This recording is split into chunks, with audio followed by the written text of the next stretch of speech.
What is up, Steve? Welcome to the podcast. Hey, man. Thanks so much for having me. I'm so excited to be here. Huge fan of the marketing millennial in many ways.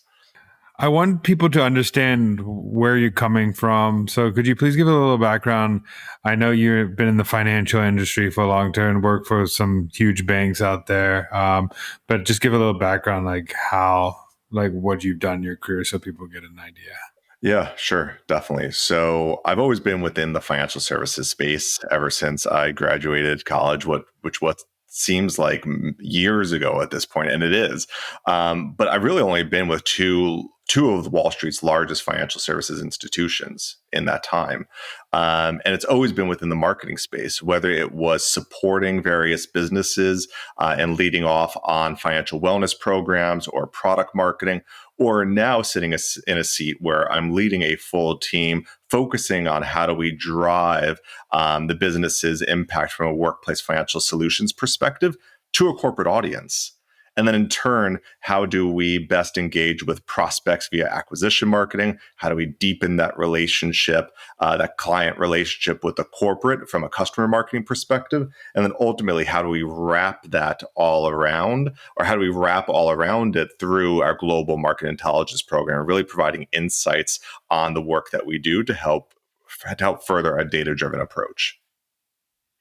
I mean, let's talk about that approach, because one thing I know most marketers feel is their department is the first to get cut because they've seen as this huge cost. People don't really understand marketing. They don't think as it is a growth driver. They might just want to fall back on sales or other product, but they seem to just target marketing. So how should marketers go from being seen as a cost center to like an actual growth driver in the business? Sure. And it's such a great question, right? And actually, I have a few stats that I think will help to bring this to life. So if you checked out PwC's Pulse survey on chief marketing officers, what you'll find is roughly 40% of CMOs strongly agree that the value of marketing is understood.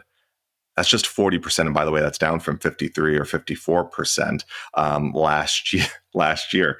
And then in this case, right, there's obviously a huge upside to potentially increasing the value and increasing that understanding of marketing to business leadership.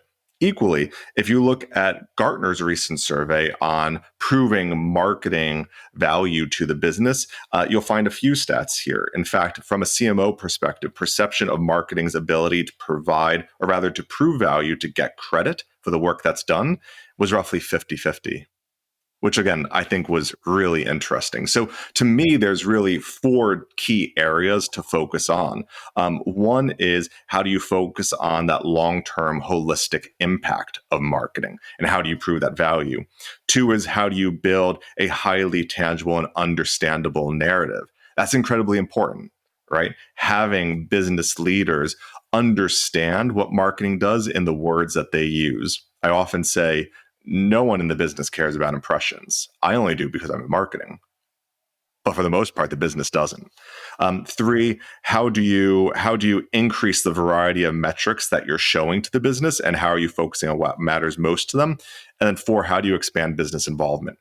I think to Daniel, to your point, you had mentioned sales, right? Sales and marketing are on the same spectrum, just different ends of it. But like those four key areas that I just laid out are incredibly important to shift the narrative of marketing being a cost center to being a growth partner to the business. And it is entirely possible. It's actually crazy. The first stat you said about first of all, it's down, but only 40% of people like CMOs think that they could prove the value of that.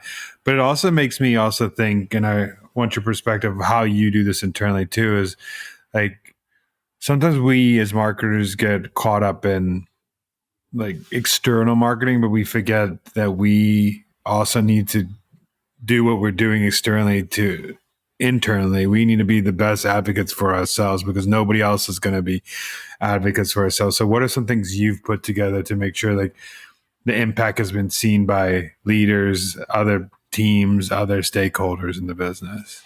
Yeah, sure. And I love this topic. It's something that I preach about internally, not just to my team, but to others, right? We were able to build a really close strategic partnership with the business and have a seat at the table to be able to influence, where the business goes based on data points that we see from a marketing perspective.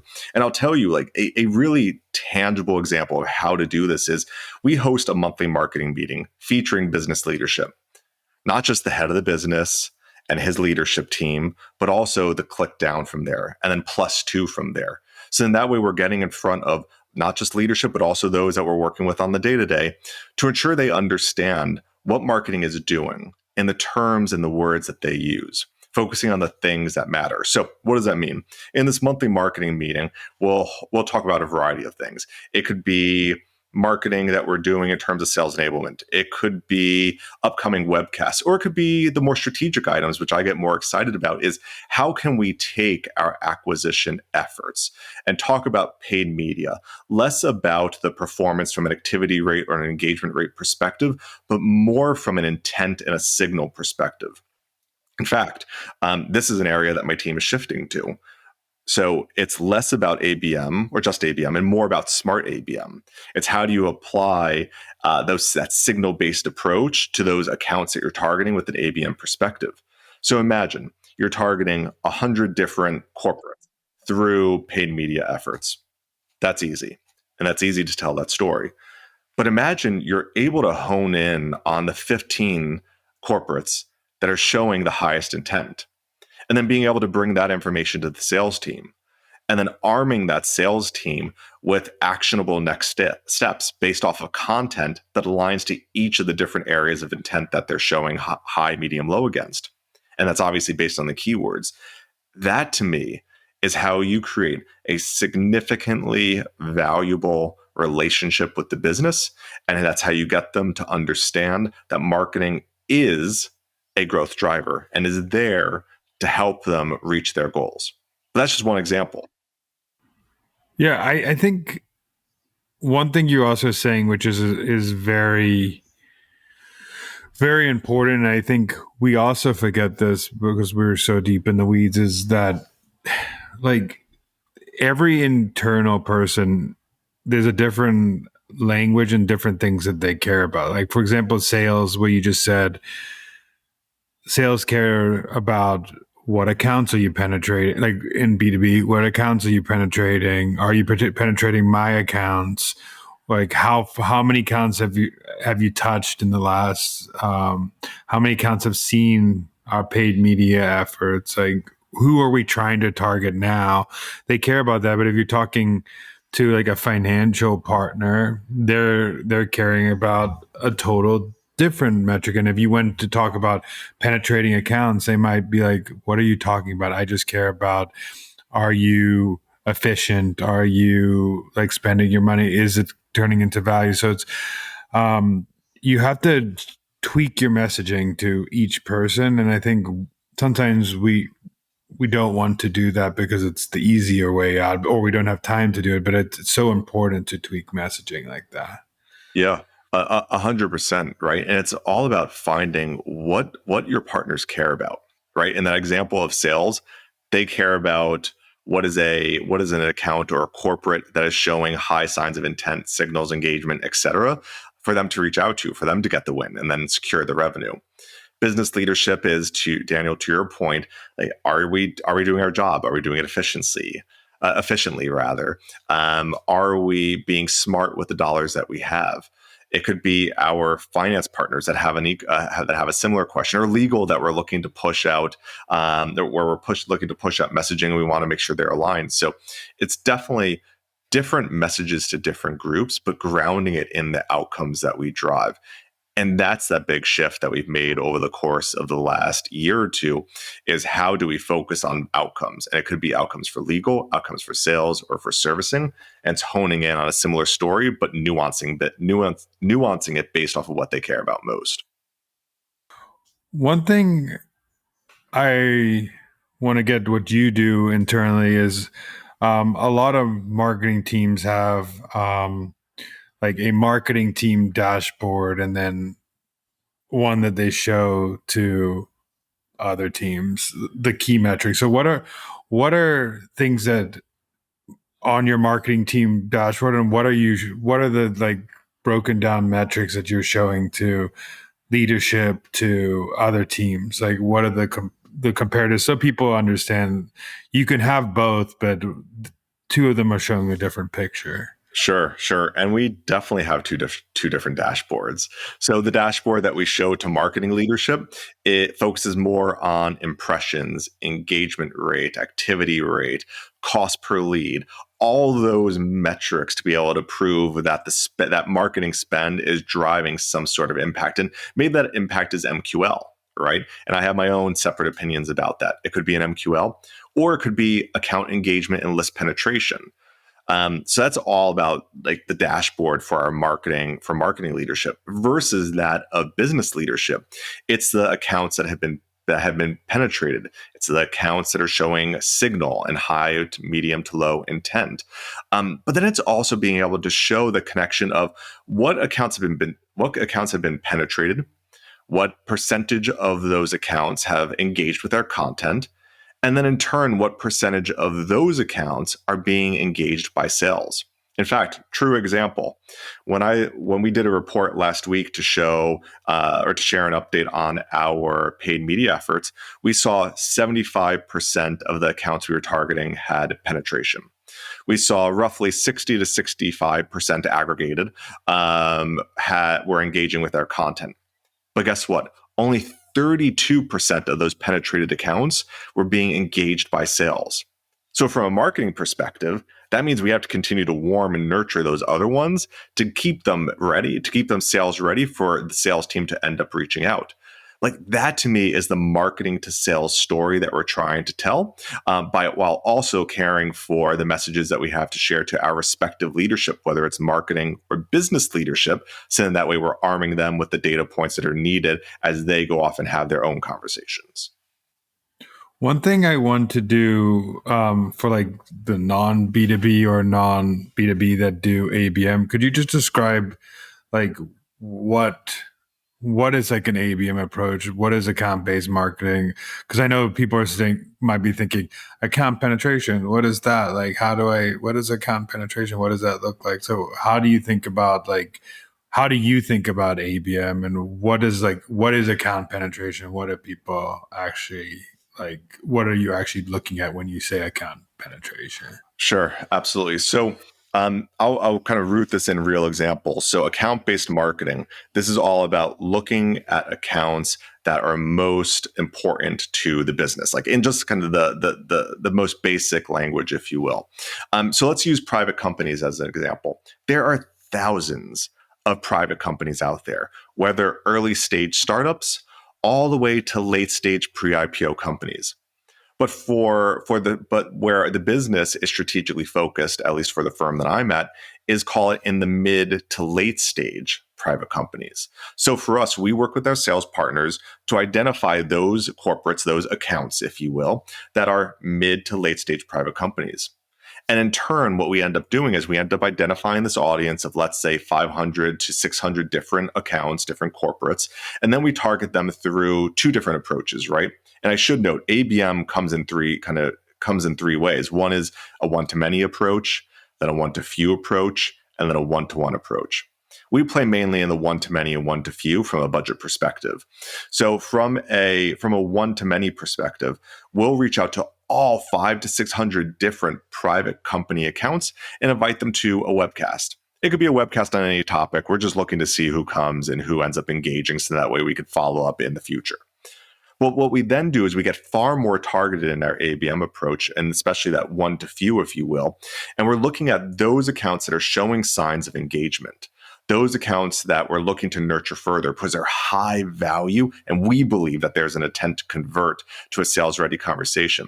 We then put them in front of our leadership partners, whether it's product or on the business, whether it's AI or if it's on the markets, to be able to have a conversation, a live conversation like the one we're having now, Daniel, and getting them exposure to our different partners so that they could see the value of what the firm brings. What that does is it takes that one to few approach and provides a more intimate session via a targeted virtual forum. So I just share those examples, kind of those basic examples of how we take ABM, how we actually deploy it from a one to many approach, and then how we deploy it from a one to few approach. And usually, like in ABM, you're segmenting the accounts based on like, hey, these are like the highest priority, like, or the bigger like whales we want to go after for certain like the bigger accounts, and there's segmented, and then the approach based on the one to many or one to few can change based on how you're going after those Yeah. specific accounts. But also, one thing you said that is very valuable is like you want you want people to take small actions before the big action. So like attending, say, like a virtual event or something else you're doing, it's high signal that they're taking a next step of intent with you as the company. So I think people always try to go for that, especially in ABM, like especially probably the accounts you're targeting. They have long sales cycles, and you have to warm them up over months and months. You can't just try get in the door 1 second and you'll close them. Yeah, 100% right. And again, keeping with the example of private companies, early stage private companies, startups, are likely to make a purchasing decision for the product that we market in roughly, let's say, 1 to 3 months. Late stage pre IPO companies are taking far longer. It could take 2, 3+ years. And then public companies take even longer than that, right? So for us, it's very much how do we warm and nurture over time. But the one thing that I do want to go back to that I actually started the conversation at is we've evolved from a B2B marketing perspective over the last 2 years, where we used to spray and pray, if you will. We then evolved to ABM, account-based marketing. Now what I think now where the future is going in the course of the next few months and even in the next years, how do we create smarter ABM? So how do we use, let's say, an MQL that's been submitted, and then how do we append that with those signals? And to me, and this is a hypothesis, we haven't proved it out yet, if you engage MQLs that are showing high intent, even medium intent, at scale, you are far more likely to see significantly higher conversion to a sales ready conversation than that of an MQL that's being submitted.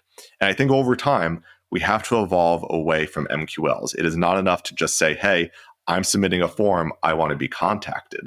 That to me is a legacy way of thinking. It is far more powerful to utilize different data points to really hone in on those accounts via your ABM approach that are really showing signs of making that purchasing decision. And if you're doing that, you're being far more efficient with the limited budget, with the limited resources that you have allocated to your team and your business. Really, I mean, the problem is that the marketing qualified lead that comes in, the MQL, usually there's so many definitions of that in different companies where like some companies like, okay, filled out a content download, that's an MQL.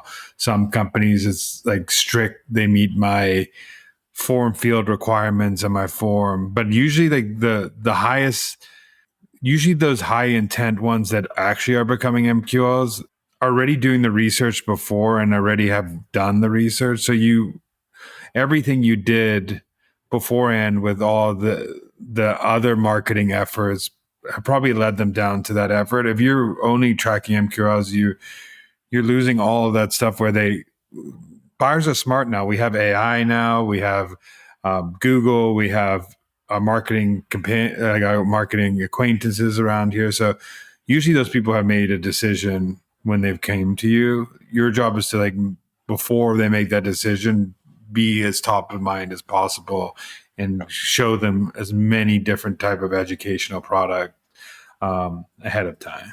Yeah, no, absolutely. And like that is our ultimate goal. But the interesting part is, and Daniel, you made a really great point. A large majority, and there's actually a stat here, and I don't have it off the top of my head. I think it was somewhere around 70 to 80%. Don't quote me on it though. 70 to 80% of purchasing, or rather decision makers, have already made a purchasing decision in their minds before they even start looking or before they even start researching. That to me is an incredible stat, right? And I can't again remember who published that stat or where it came from, but to me what it's saying is you need to make sure that you continue to have high brand awareness. If you have high brand awareness, high sustained brand awareness, then you're part of that conversation, if you will, when that 70 to 80% of decision makers are already figuring out what their purchasing decision is. What is far more important, and where my team is spending a lot of our time now, is how can we move folks through, or how can we move prospects through consideration to decision? And consideration is likely far lower than awareness. But man, imagine if you're able to keep that high sustained awareness and increase your consideration by 10 to 20%, you're likely going to see a far greater number of corporate prospects getting to the decision phase and ending up making a purchasing decision that is likely in your favor. Yeah, but let's go. Let's say that stat you want to raise. Let's like break that on the stat. You like, let's say internally you say I want to move 10% of people from that state to that stage. How does that look from going back to what we originally talking about? How does that look like? I need to like what marketing efforts do I need to do? How do I communicate finance to get me some budget to do this? What does that look like? You've already come up with that that target as a marketing team. So just like reverse engineering from, hey, I want to move, let's say 5%, 10% from these stage. I need to do X, Y, Z marketing tactics.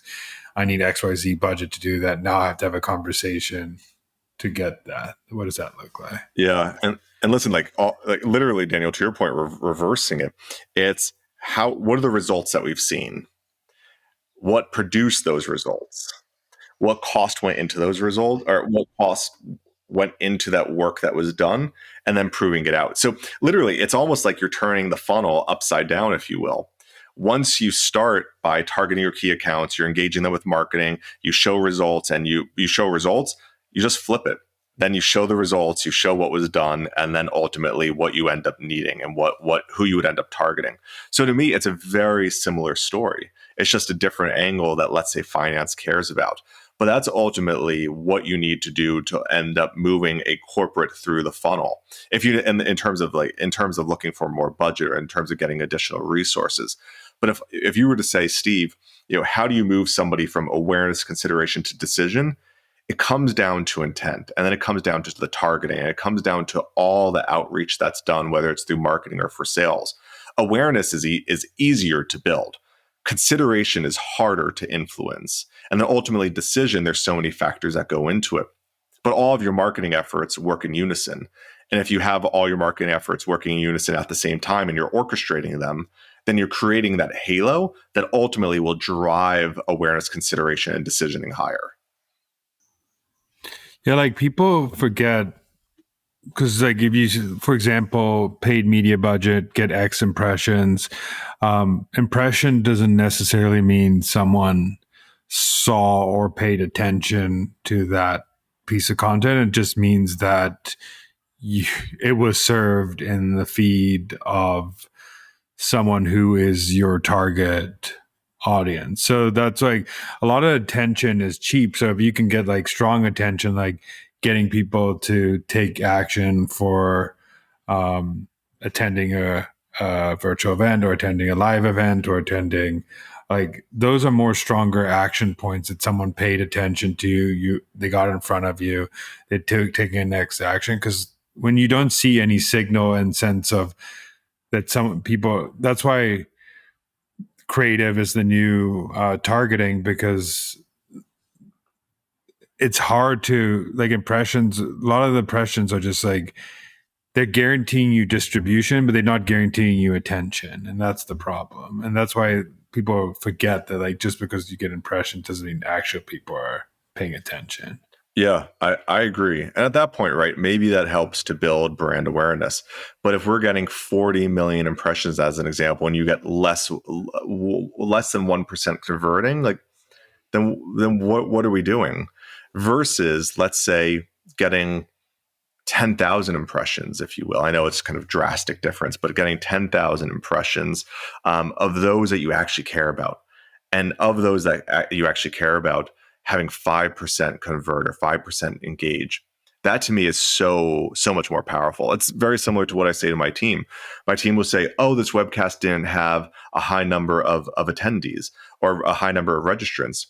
Okay, that's fine. Because if you focus on the quality, then that's a much greater story. I much rather have 100 people register and attend a webcast that we hold for those corporates that we care about versus 10,000 register and attend for those that we don't care about.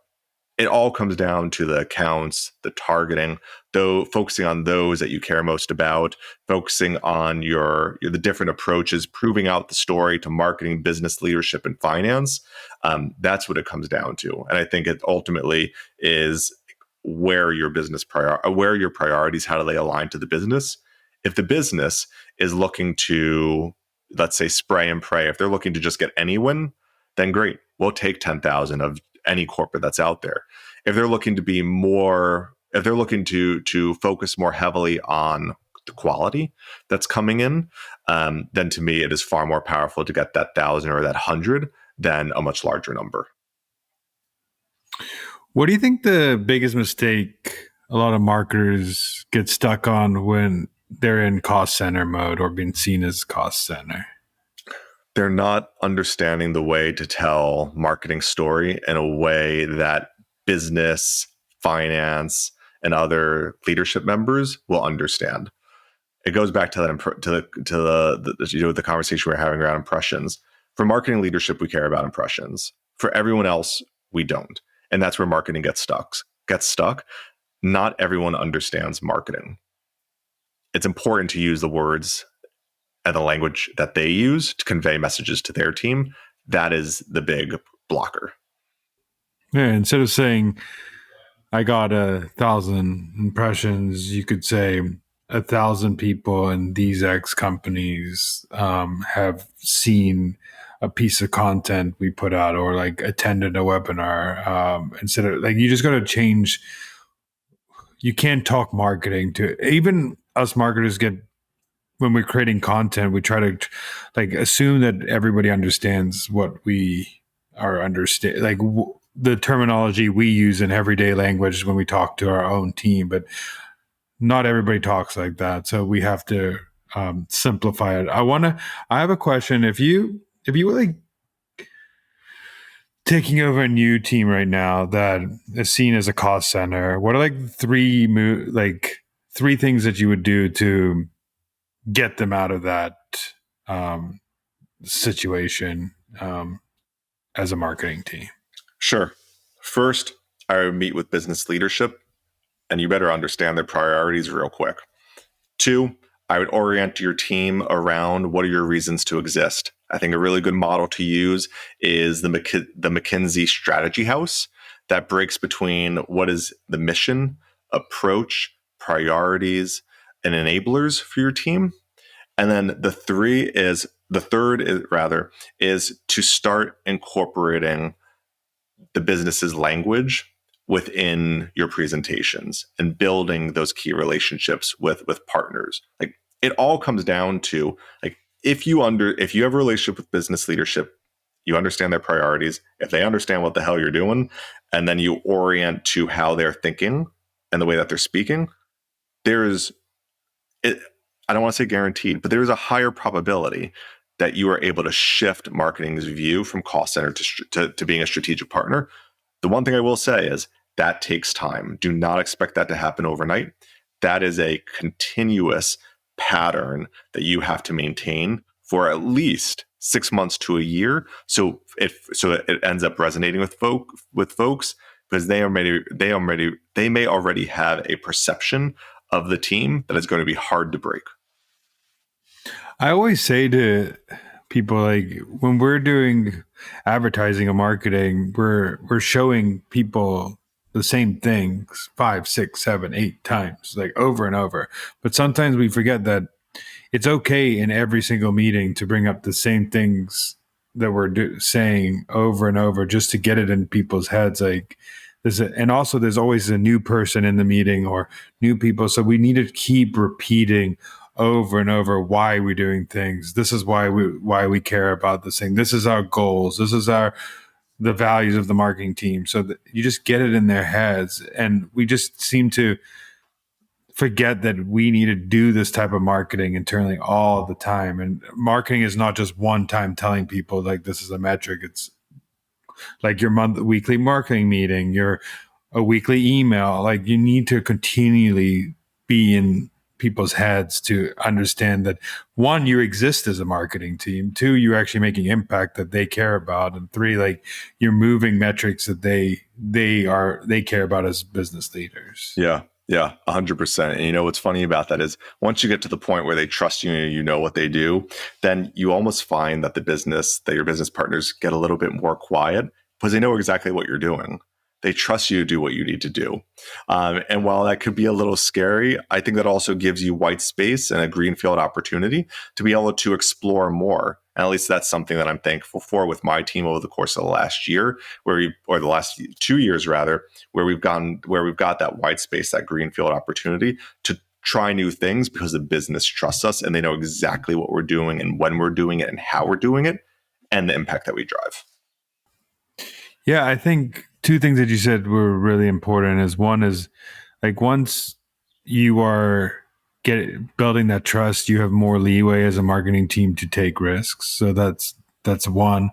And then two, you have like more leeway to make mistakes if people understand what you're doing as a marketing team, like and understand it as a way that you're attempting to do stuff that drives a business result. So I think that's super important. Lastly, I want to ask everybody on this podcast, but what is a marketing hill you would die on? Oh God, that is that is a great one. A marketing hill I would die on. I have to tell you, I think it would be this hill. This hill being marketing is not a cost center; it is a driver of growth. It is baked into I'll say the blood, but it's baked into the DNA of this team and the way that we speak. And we speak from a data driven perspective. If we are making a decision to go out with X message or produce Y piece of content or produce Z piece of video or whatever it may be, it has to be rooted in data. That is the hill that I'm willing to die on. And maybe it's two hills, right? Marketing being a driver of growth, and everything has to be rooted in data, and balancing being that's a subjective and objective partner. Yeah, it's always strange to me that it is even considered a cost center, because it's like Yeah.